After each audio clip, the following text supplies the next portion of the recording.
You're listening to Words Like That with Cole Powell, a Storyteller podcast. Hello.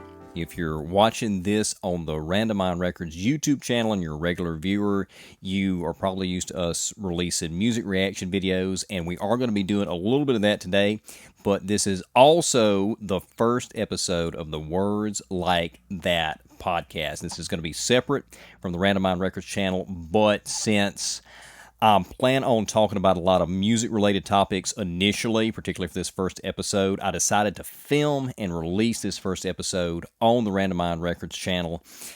Eventually, though, since I have a lot of experience and education interests outside of music, particularly in arts and media, and even beyond that, I want to mix in some other topics and basically just talk about whatever I want to talk about.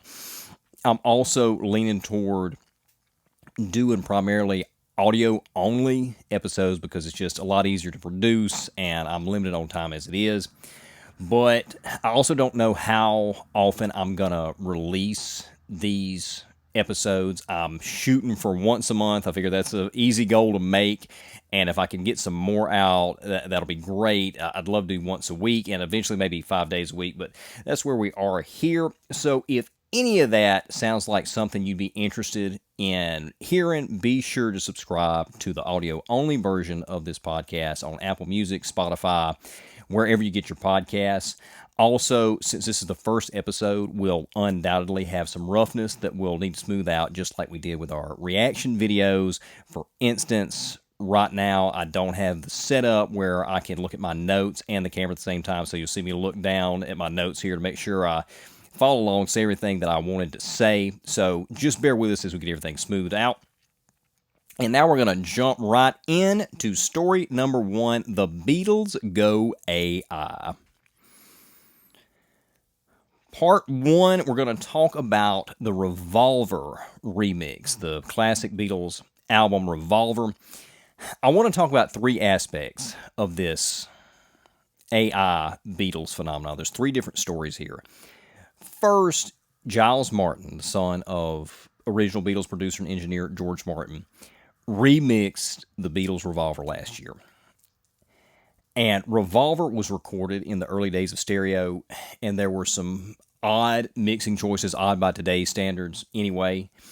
Like, you had all the instruments on the left side, vocals on the right, and stuff like that. And it's very similar to Creedence Clearwater Revival's Susie Q, which is a song I've talked about before on the channel.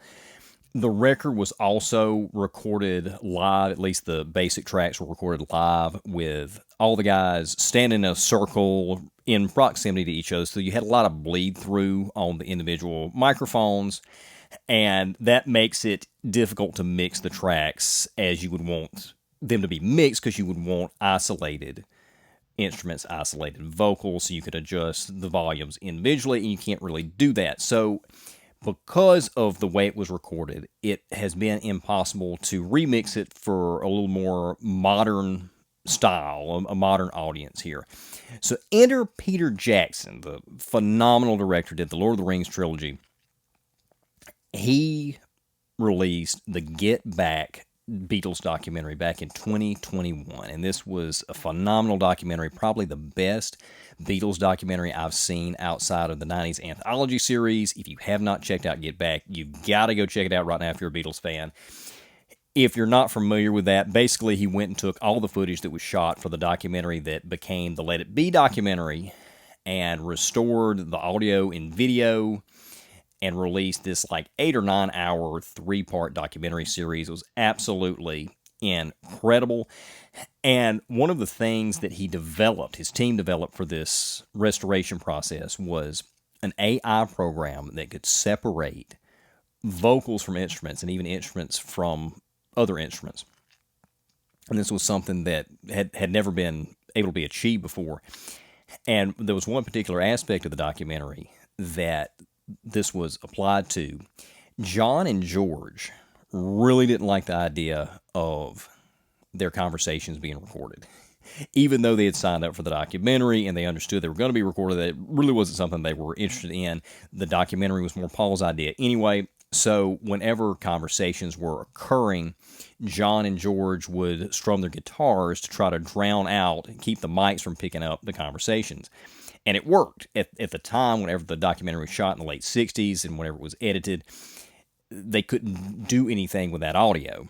Well, now Peter Jackson's team developed this AI that could separate their vocals from the instruments and actually turn down the guitars completely, leave the vocals isolated, and then clean them up, and then you can hear everything that everybody's saying. It was really, really a feat of technological engineering here, and we've never seen anything like this in restoring audio.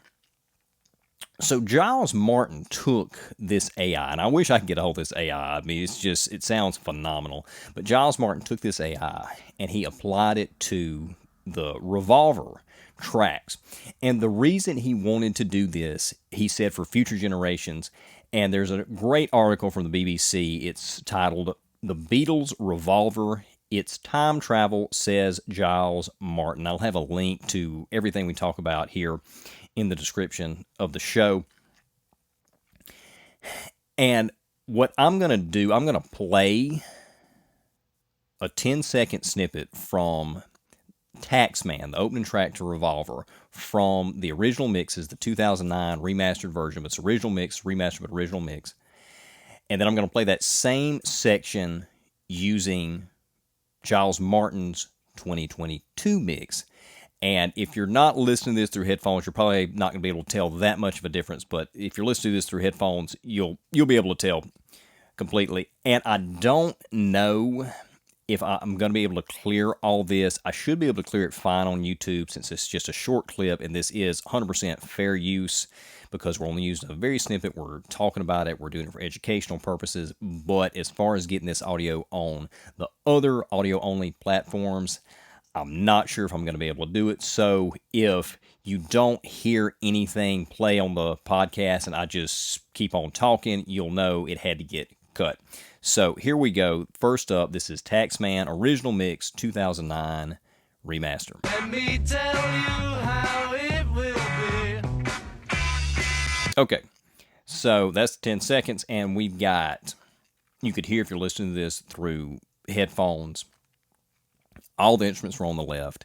You had, it was kind of hard. I'd have to listen to it, a longer segment, but I believe it was double track for sure. The vocals were double track. Now, I think you had maybe one of the double track vocals hard pan right, and then the other vocal stereo, because I could hear at least one vocal on both sides. Okay. And that's very odd to a modern listening audience because that's not how music's mixed anymore. And one of the points that was made in this article, I'm not sure if Giles made it himself, this was the author, is that younger audiences listen to music predominantly through headphones. And to them, this kind of mix could be really disorienting. And that's why Giles Martin's wanting to remix it to kind of preserve the music for the current generation and future generations who won't get and will be turned off by this odd hard pan left, hard pan right stereo mix. All right, so let's listen to what Giles Martin did with the remix. It's the same segment of the song. Let me tell you how it will be.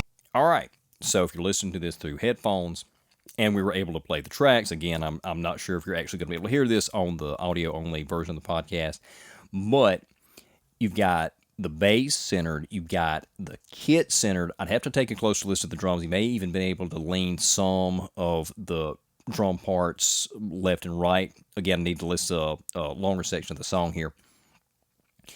You had the guitar was now on the right. Previously, it had been on the left. The vocals, you could tell they were double tracked, and he took one of those double track vocals, hard panned it right, and the other hard panned it left. It's a really, really good mix, in my opinion. Now, the originals don't bother me personally. I was raised in a retro environment. I grew up listening to mono mixes and then the early stereo stuff like this, so I like it. It's nostalgic for me. I find it charming. But I also don't have a problem with Giles remixing this. I personally think it's a better mix. Like, objectively, it's a better mix, regardless of my own personal taste and my experience with the early stereo mixes. I think he did a great job, and this sounds incredible. And it's not even that much updated. It's not like it's a completely modern mix. It's more like the type of mixing that would have been done just a couple of years later whenever stereo started becoming the standard. You know, even looking at, I mentioned CCR earlier, that's my favorite band of all time for those of you who don't know, so you may hear me reference CCR and or John Fogerty quite a bit on this series. But basically, by the early 70s, this was what he's doing here was kind of the standard. So it's not even like he's tried to mix it like a 2022 or 2023 record. He's basically just updated it by a couple of years. And I think it sounds great. These are the type of mixing techniques that I use for my own work, for my band's material. And I think it sounds fantastic. I would actually love to hear Susie Q get the same treatment from CCR. I think that would just be phenomenal. But I will mention this. I let my daughter listen to this. And my daughter's fairly young. She's preteen. And I should say that she has been also raised in a retro environment and basically trained from birth how to listen to this stuff. But I played her both versions. I didn't tell her what they were, what I was doing while I was letting her listen to these. And it's funny, she actually preferred the old mix, the old stereo mix with all the instruments on the left side and the vocals more right. Now, this is just an anecdote. This is no part of a study, but I found it interesting that somebody that young, even though you could say, yeah, well, she's been trained and has more exposure to stuff than other kids her age and even older youths, but I found it interesting that she listened to those two blind and was like, oh, the first mix is way better. So just an interesting tidbit there. I will say the danger in this is this is fine. It's great. I get it. I think it can be a good way to preserve this for future generations, to not turn people off of the Beatles. But we have to make sure we still have access to the originals. And I think about George Lucas and Star Wars, and film is something I plan on talking a lot about on future episodes of the podcast, but it's like what George Lucas did with Star Wars. Star Wars is considered one of the greatest film trilogies of all time. The original Star Wars itself is considered one of the greatest movies of all time, and I mean by the American Film Institute, not just culture at large, audiences, but serious critics consider it one of the greatest films of all time. It was groundbreaking. And what George Lucas did, the technology didn't exist at the time that he developed Star Wars to execute his vision completely. And that bugged him. And as a creator, I get that. So he decided, whenever the technology did get there, and he helped create that technology actually, that he wanted to go back in and make it closer to his original vision using all these special effects and add some scenes back in that he had cut from the original cut, all this stuff. And that's what he did with the special editions in the late 90s, 1997. I went to theaters and saw that as a kid. I thought that it was fantastic. I loved all the new additional scenes. But what I didn't realize was that these were going to now be the only versions you could get. Like, he was disavowing the originals completely because it was like, oh, well, that wasn't my original vision, and now you get to see my original vision, so we'll just forget these old ones. Again, I get it, and in a way, I've done the same with my own music. For example, my first record, Thanks for the Broken Heart, came out in 2011. There were elements to that I didn't care for. I wish I hadn't done. There was stuff that we did on that record that I didn't want to do in the first place, but decided to do it. And for the 10th anniversary, I remade that record, called Decca, because Decca means 10. And I basically made it exactly how I had wanted it to sound 10 years earlier, with a couple of additional things that I thought of later that I thought would make good additions to the record. And I'm much happier with the original versions. My old versions have been pulled for years. There were multiple reasons in doing that. So I basically am doing the same thing that George Lucas did that I'm saying was a bad thing. But the difference is, outside of Southwest Mississippi, there were very few people that even knew that first record.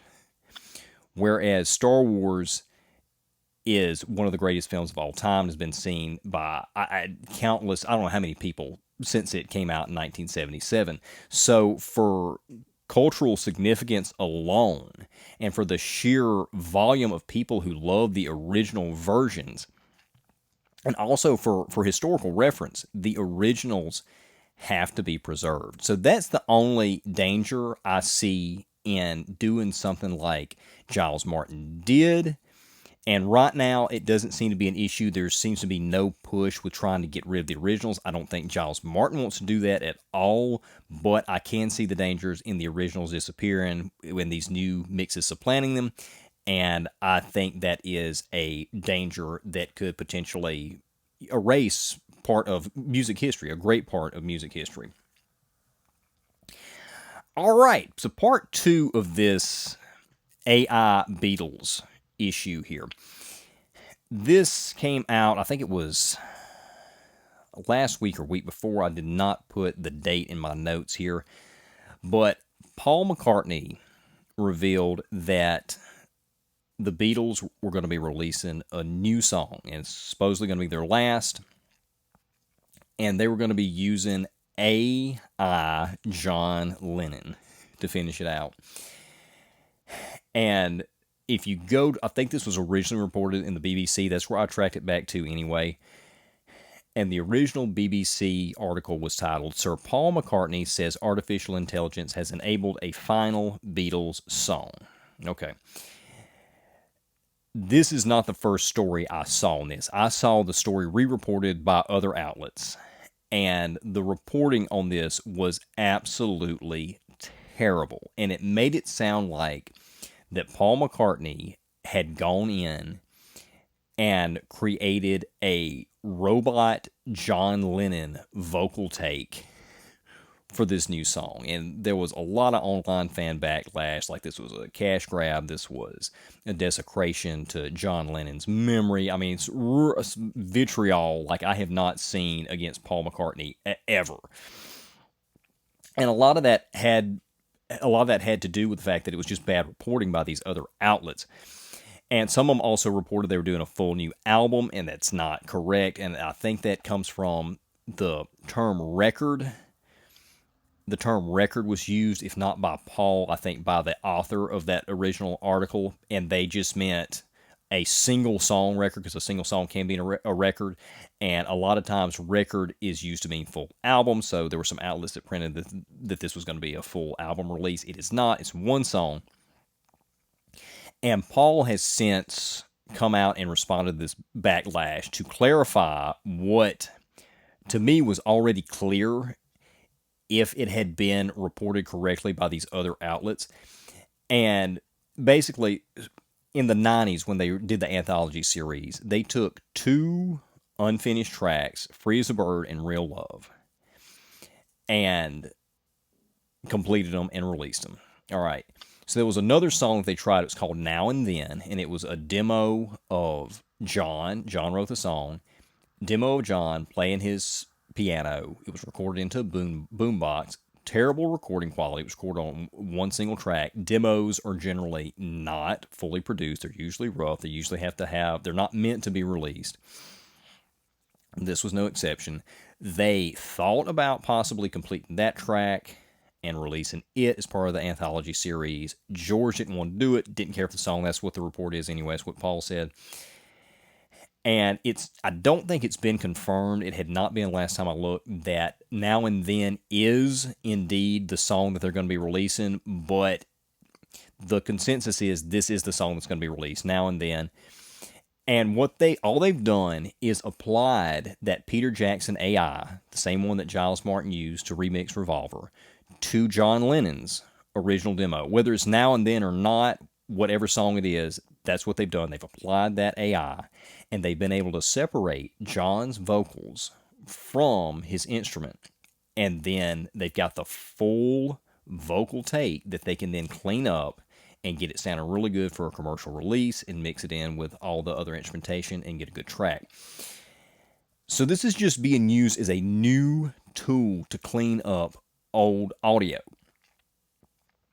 And as far as I know, I don't think I've seen this reported anywhere, but as far as I know, Olivia Harrison and Yoko Ono are on board with this. If they weren't, I would find it hard to believe that this would be being done. But I don't know that for a fact, but I just find that hard to believe. And as a fan, I'm excited to hear it. They've been able to clean up a track that in the past would not have been able to have been cleaned up using this new technology. They have not created a John Lennon robot. They have not gotten a singer in there singing in their voice and then applied a John Lennon AI to turn that voice into John Lennon. It's not that at all. It's his voice, and they've used new technology to clean it up so we can get this song out. And had John lived, he may have actually been on board with finishing this. He may have finished it himself. Who knows? So I think it's great. I don't think there's any moral, ethical, and certainly not legal implications with this. Negative implications with this.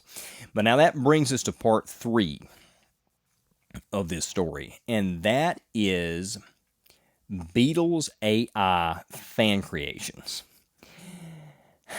So I'm simultaneously fascinated and frightened by AI. It's going to allow for unlimited creativity. And as a creator, I'm excited to be able to create new things. As a fan, I'm excited to see others' creations. But where do we draw the line? Where do we draw the line morally, ethically, legally? And there's a trend of YouTubers that are doing these what-if songs. They're taking famous songs and applying AI to the vocals and in some cases doing something with the instrumentation to make the song in the style of a band that or an artist that did not do the song originally. So, for example, and we're going to take a listen to this in just a bit, the Beatles performing Bohemian Rhapsody. Okay, obviously the Beatles didn't do Bohemian Rhapsody. That was Queen. Well, now somebody has taken AI and produced a track of Bohemian Rhapsody that sounds like it's the Beatles doing the song. And the reason that I picked the Beatles, it's not just the Beatles, they're doing other artists, but the Beatles are probably the most prominent I've seen on YouTube. And there's not a lot of info on the processes or what AI applications that these YouTubers are using. I would like some more information on this stuff personally, just as a matter of transparency. And I'm just not sure what the legal, moral, and ethical implications of this are. So I want to take a listen to a few of these here. We're going to start off with, this is the Bohemian Rhapsody. And this was posted by AI Love 0.1 Pre-Alpha. That is the YouTube user.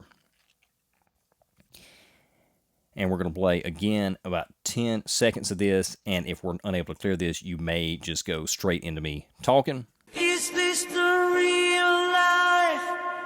Is this just fantasy?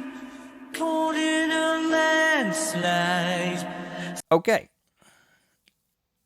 It's not that good. To me, anyway. It sounds kind of like somebody impersonating Paul McCartney. The word caught in particular does not really sound like how Paul would say the word caught. And it also sounds very robotic. And I don't know what the soundtrack is. I don't know if it's original. If it is the original and they've processed it and done some stuff with it, that definitely could be argued as fair use because it's transformative. If they recorded a new track to this, then it would be considered a cover. But if this is a person who has sung a new vocal track over this, it would be a cover. But then they've taken that vocal track and they've turned it into Paul's voice. So that would be, I don't know what you could argue that as. It's a cover, but they're using the voice of somebody who hasn't given them permission to use their voice. And I just don't know what the implications of that are. Also, if this was a karaoke track or something, then there's a whole nother legal hubbub, and I don't know what they would be able to claim, if anything, if they're using a karaoke track that they don't have permission to use unless they've done something to make it transformative. Then they could argue fair use again. I just don't know. There's a lot of unanswered questions, but the bottom line is, for me, it's an interesting concept. I like the concept. I like hearing these what ifs. But execution, it does not sound like a great track, and it does not sound like a real organic Paul McCartney track. It sounds like robotic Paul, or it sounds like a robotic impersonation of Paul. So now we're going to check out another one. This is Creep. This is actually a quote-unquote John Lennon cover of Creep. Not the Beatles, but John Lennon. And this was posted by Dalius_AI using Lala LS, and he's overdubbed this vocal. It appears that somebody recorded a live vocal, ran it through the John Lennon AI available on this program, Lala LS, and then overdubbed it onto a strings cover of Radiohead's Creep, and it was performed by the Brooklyn duo. Okay. And I had to dig to get this information. It was not in the description. The Lala LS part was, then I had to dig on where the strings instrumentation came from. So let's take a listen to this. When you ever fall to nudge you in the eye. And I'm going to play actually 2 clips of this. Just break it up. You're just like an angel. Your skin meets the crowd. Okay, so that wasn't bad. I was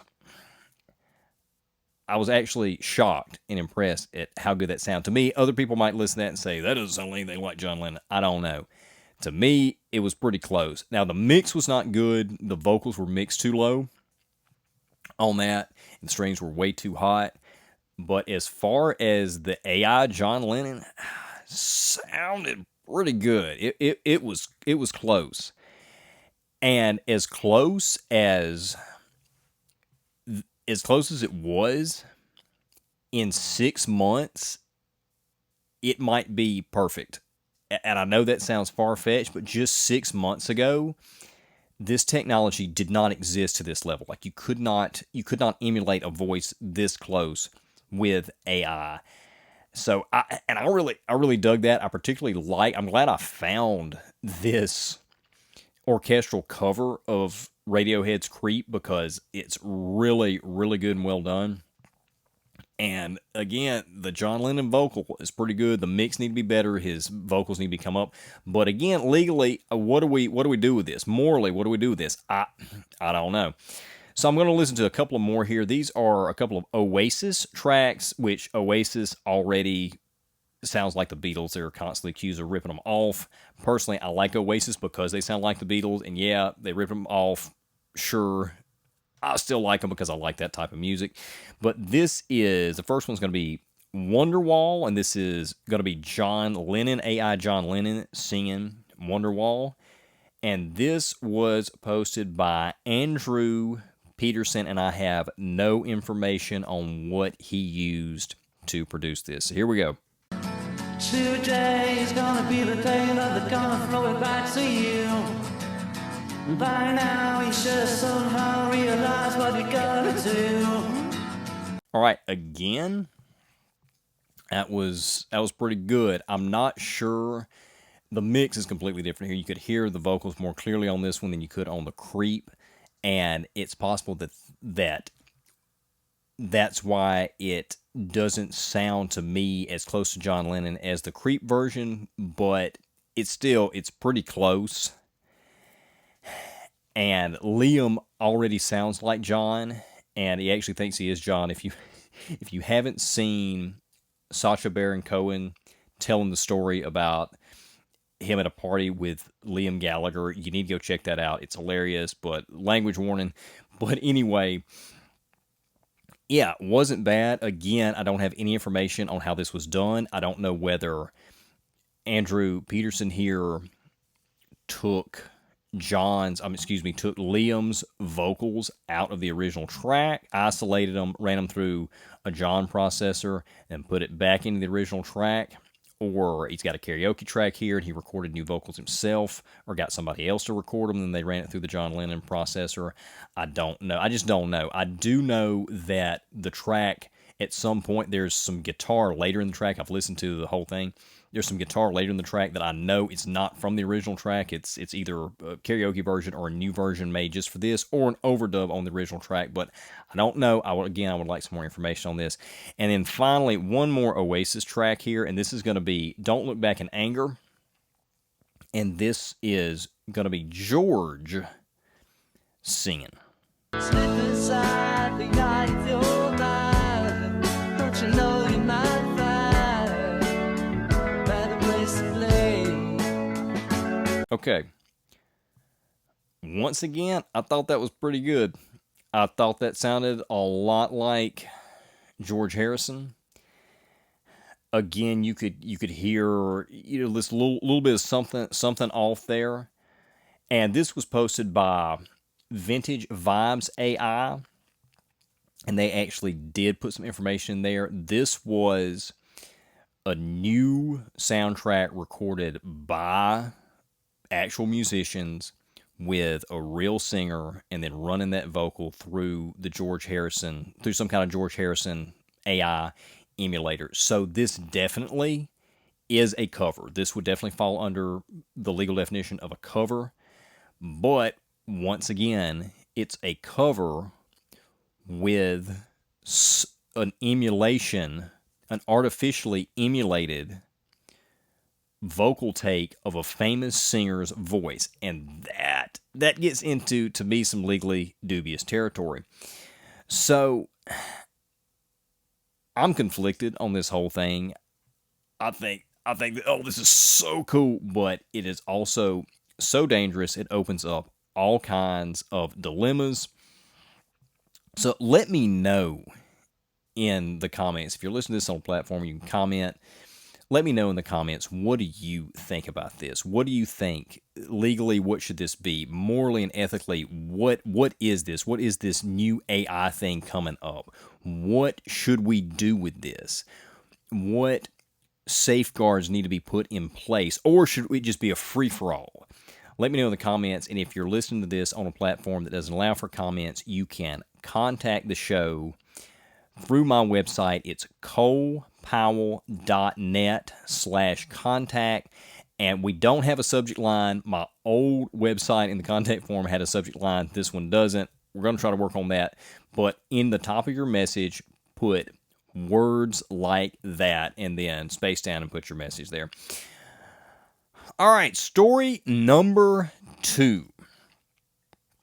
This is country star goes off on rude fan. Title of the article that I pulled, this is from Whiskey Riff, which is a country music publication. It was published on June 18th and written by Aaron Ryan. Title is Chris Janson Goes Ballistic on Fan Who Flipped Off His 9-year-old Son on Stage. I'm interested in this story on multiple levels. First of all, I opened for Chris Janson in 2014, so that's why the story originally caught my eye. I didn't meet him. I could have. I regret that I didn't. I am naturally an introvert, and at that time in my life, I didn't take any measure to go beyond that introversion and socially interact with people unless I absolutely had to. So what I would do at a show like this was Atwood Music Festival 2014. I'd get there at load-in time. We'd load in, sound check, play the show, break down, and then I'd leave and go home and go to bed. And if I were to still be performing live, which I'm not. I quit several years ago. I've talked about that before on other videos. If I were to still be continue performing, I would still kind of do that. I'm still an early to bed, early to rise type person, but I would definitely make a point to meet whoever I was opening for, and I wish I would have done that then. But I do know people that met him, and from all accounts, super, super nice guy, great performer. I did get to see some of the footage from that particular show. He put on a great show. And another reason this story interests me is because I am a father, I'm a family man, I have several children at this point. So this whole thing interests me on multiple levels. Here's the story. Father's Day weekend, Minnesota, Chris is playing a show, and he brings his 9-year-old son on stage. And I'm going to play a clip of his son performing so you can hear what happened right before the incident in the article occurred. This was posted to TikTok by user Ashley B. Studios, and it's a 1-minute clip. We're going to take a listen here. I may not play the whole thing.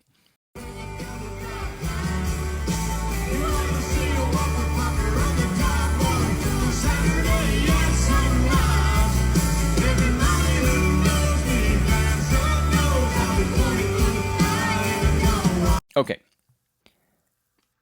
Kid is 9 years old. Obviously, kid's vocals aren't going to be as developed as a seasoned artist like his dad is.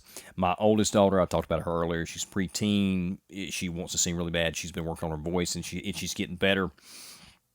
But obviously, it's not going to be a professional performance from a 9-year-old kid, but that's not the point here. Okay, it's Chris's show. It's Father's Day weekend.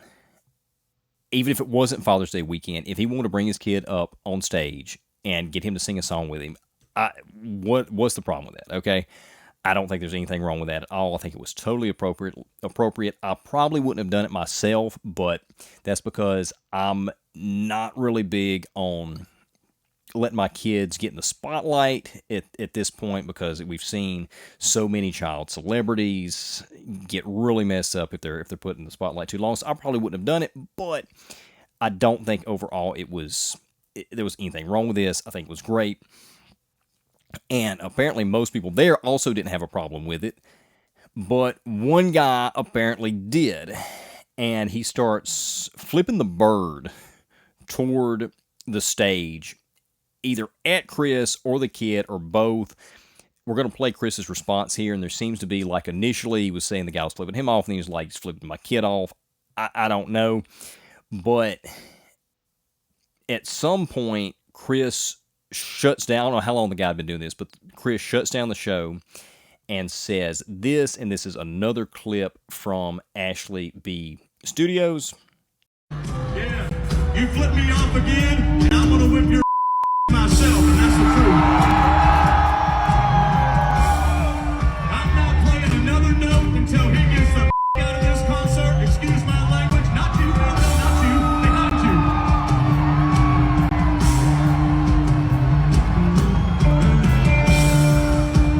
Yeah. Tough guy. Get out. You're out. You're out. Get the out of here.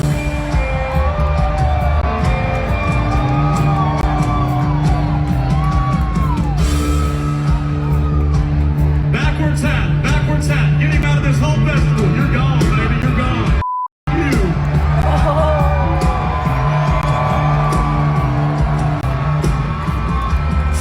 Everybody in this whole place has been amazing. I never raised my voice, and I never cuss in front of kids, especially my own. But I will never put up with some punk flipping my kid off. All right, so then this is a little later in the show. I don't ever lose my cool like that, but I was just sick and tired of it. I had enough. That's it. Everybody raise your hand if you're okay with it. That's it. Next week we're going to be in the top 20 countdown with this new song. We're already flying through the top 30. Thank the Lord. Ladies and gentlemen, here's the brand new single. Okay, and if you're not watching this on a video platform, you couldn't see it. It looked like that Chris also flipped the guy off there at the end whenever he was having him kicked out. Okay. So reading the transcript of that, we had to bleep a lot of that out, but reading the transcript of that sounded awful. I read the transcript before I went and saw the video. I was like, man, this sounds a little harsh. In my mind, it was like a Christian Bale on the set of Terminator Salvation. And if you don't know what I'm talking about, look that up. Christian Bale lost his cool one time, and it was on the set of Terminator Salvation. It went viral. It was a really bad look for him. And that's the way the article read. But watching the video and actually listening to him and how he's delivering it, he's actually fairly measured and restrained, even though, yeah, he is having some salty language there in response. And I do think he was totally justified, particularly his show. He had his kid up there with him, and this guy, and again, I don't know why the guy, and the guy could have been drunk and didn't even realize what he was doing, who knows. But I've had several of those at my shows before. But the guy's flipping off Chris or the kid or both on the stage. Totally inappropriate. What, dude, what are you doing? I think Chris was completely justified in his anger. I don't think there's anything wrong with the guy getting expelled. I think that was totally fine. The one thing I will say here is that I think Chris realized this, is that his own vulgarity undercut the point. It's like, oh yeah, you're gonna flip me and my kid off. Well, I'll just do the same to you. It's like the expression "fighting fire with fire." Well, it doesn't work. Fighting vulgarity with vulgarity does not work. And I think Chris knows that, which is why as soon as it was done, he kind of offered an apology there, and then later in the show, he came back and he trying to make sure the audience was okay with that, and everybody was. And again, I think he was fine with him ejecting that. And also, the way he was saying it, again, it wasn't like a completely... I mean, he was angry, don't get me wrong, but it wasn't like a complete, unhinged, mean rant. It was based... And there at the end, he was like, yes, sir, you're gone, buddy, which, not really in this visceral, angry reaction, which is what I got from reading the article that I actually see in the video.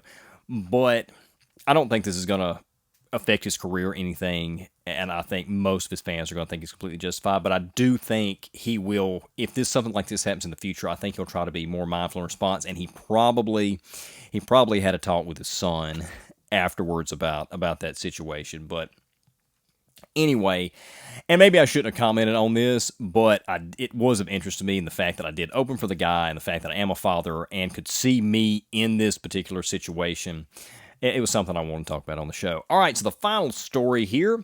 Fortunate Son hits 1 billion streams. This is from ABC Audio, June 15th, 2023, by Jill Lancis. I am a John Fogerty CCR nut. I mentioned that earlier.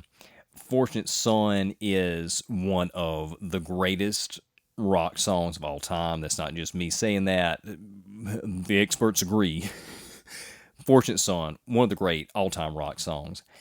And it hit 1 billion streams on Spotify. That is an impressive number. There's only 419 songs, or at least whenever this story was printed, it was 419 songs. And we're filming this June 29th. I hope to get this out pretty quickly. But it's 2 weeks old at the time that I'm filming this, so there may be a couple of more added. But this is the second CCR song, the second John Fogerty penned song that has made the billion club on Spotify. The other was Have You Ever Seen the Rain? And this is an elite club, okay? And I went through the list, I scrolled through, and there are very, very few rock songs and even fewer classic rock songs on this billion list. Like, most of the stuff is 2000s and above, and then there's a few 90s, a few 80s. This song came out in 1969, and I'll tell you some of the ones I saw on there. I saw a couple of Queens, like Bohemian Rhapsody, We Will Rock You. I saw Bon Jovi, Living on a Prayer. I saw Journey, Don't Stop Believin'. But all of those were newer. Those were 70s and 80s tracks. I think the only other 60s tracks that I saw, 60s rock tracks I saw, I think were a couple of Beatles tracks. I can't remember which ones they were. I have to go back and look. But so this is an elite club, and it is a testament to the timelessness of that song. I've talked about that before in written reviews on my website about CCR's music, about that song in particular, and I've talked about it on videos. It stands the test of time, and the reason it does, even though Fogerty was specifically talking about the unfair treatment of the working class and the poor class in the draft at the time, which hasn't existed now in my entire lifetime, he wrote it in such a way where you don't have to know that historical context to get the essence of the song, to understand the spirit of the song, and that it's about something that's unfair, not going on. It's great, and the lyrics are very catchy, and it's got this driving kick. Excellent song. So glad that it has hit the Billions Club. Congratulations to John Fogerty and CCR for that feat. And that's going to wrap it up for the day. I hope you enjoyed this debut episode of the Words Like That podcast. Be sure to subscribe wherever you get your podcasts, and we'll see you next time. Can't handle words like that. Theme, Words Like That by Cole Powell. Original cover photo by Kelly Bagwell. Recorded at Randomine Records. Section 107 of U.S. copyright law allows for the fair use of copyrighted material for purposes such as criticism, comment, news reporting, teaching, parody, or research.